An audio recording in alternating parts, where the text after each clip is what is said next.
And Sean, good morning. We're going to go rapid fire here. Good job, Nebraska is 2-0 for the first time since 2016. And everybody's talking about the college football playoff. Why do we do this to ourselves, Sean? Why, as a fan base, why do we do this? Well, it's an expanded playoff this year, so it is a different year. Essentially the New Year's 6 bowl games are the playoff. But you're right, we are getting a little bit ahead of ourselves. But Nebraska looked good the first 2 weeks. You can kind of see some wins on the schedule moving forward. And if you're a 9-3 team, you could sneak in there now in the Big Ten. I'm not saying Nebraska's going 9-3 by any means, but there's a path to get there. And you look at some of the other teams in the Big Ten and the way the schedule plays out. There's going to be room for 4 Big Ten teams, and Nebraska, you could argue, is in that area where they're knocking on the door of that. They're probably in that groups 5 through 7 in the conference right now. Sean, I'm going to ask you a question you couldn't possibly know, but it's just for the sake of discussion. If Nebraska lost to Colorado, had Nebraska lost to Colorado on Saturday night, would they have gotten Christian Jones, the West Side linebacker? It doesn't seem like it. I mean, Okay. I think Christian Jones, a big thing was he wanted to watch Nebraska and see how it was all going. And then he was here the last 2 weeks, and just get a feel for the direction of the program. And, last year they didn't have a great year, as we know.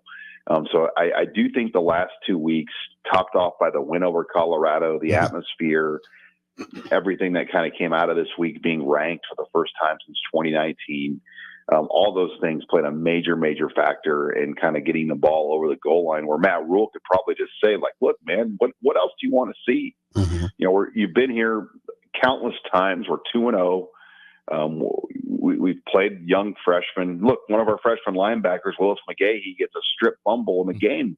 That could be you next year for us. Mm-hmm. I mean, they could lay it all down like that, and they were able to get it done. Oklahoma obviously was the other major player there, and he had not been down there for a game yet to start the season. You thought, I mean, Sean, we've talked about Christian Jones a little bit. It seemed like a little bit of a, would you say long shot that they were going to get him at one point? I never would say it was a long shot. Okay. It just always had an unknown feel. I mean, I'm like, God, I'd be surprised if they can't get this guy, but he was really stringing it out and kind of playing a hard to get type role. And, there's other factors with recruiting now and NIL and other things that we don't know about, and kind of what, all the things he is looking for, not just what was happening on the field. I mean, there's probably some other pieces to it all, but to get the top end state guy now, I mean, that's a great finish. They're at 19, and there's 3 other guys left, Cortez Mills and Michael Terry and Dawson Merritt. They're all, if they get one of those guys, that'd be a major victory, and they'd be at 20 in this class. Sean, we've seen 2 games so far of Dylan Raiola at quarterback, and it already feels like you don't have to worry about him. He's just kind of a guy that knows what he's doing. How do you assess his first 2 starts at Nebraska?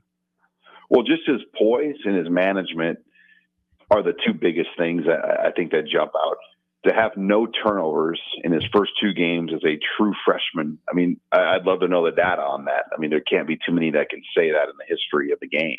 To make some of the throws he makes, to put some of the checks and reads on him during a game.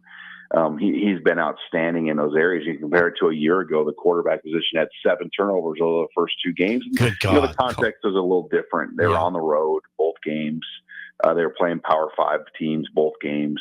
So but still really impressive no matter how you spin it, what he's done. And, the arm talent, the throws, the sky's the limit. I mean, he is the future star of this. He's a priority, the star of this program. As we know, what Matt Rule said, the defense is really their star. But between his management and taking care of the football and then that defense, they've got the ability to keep winning here every week. Speaking of rising stars, what do you anticipate seeing from Ja'Cory Barney the rest of this season? Yeah, you just wonder, since he's not on that outside receiver role, how can they feature him more? But there's no doubt they're going to keep featuring him more. I think the head coach made that pretty clear that they need to get him the ball more. Mm-hmm. And you can just see how electric he is. Every time he touches the football, you kind of get up out of your seat a little bit. You really see kind of an extra gear with him. the way he plays the game.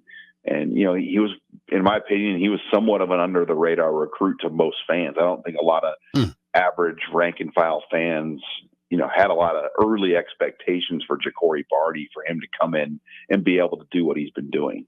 Okay, Sean, call it. Who's winning that inside linebacker job if Bayer's unavailable, which he probably will be? Is it going to be Vincent Shavers or Mekhi Bayer? Or Stephon Thompson. I mean, what am I talking about? Bayer's already starting. Is it Stephon Thompson or Vincent Shavers? Bayer's out. Well, Bayer's out. There's been a concussion. Someone's had a concussion. I have concussion protocol. I'm in it. I think they go with the veteran Stephon Thompson. That's just my feeling. Stephon Thompson? I think he'll get the nod, and Shavers will play a lot, though, too. I think that's what they'll end up doing. And obviously John Bullock will be on the other side. And there you go. You forgot old Bullock there, Sip. I'm in concussion protocol, Every Sean. day. Please give me a break. Okay. John, thanks for the time. We'll talk to you next week. Appreciate you. Thanks.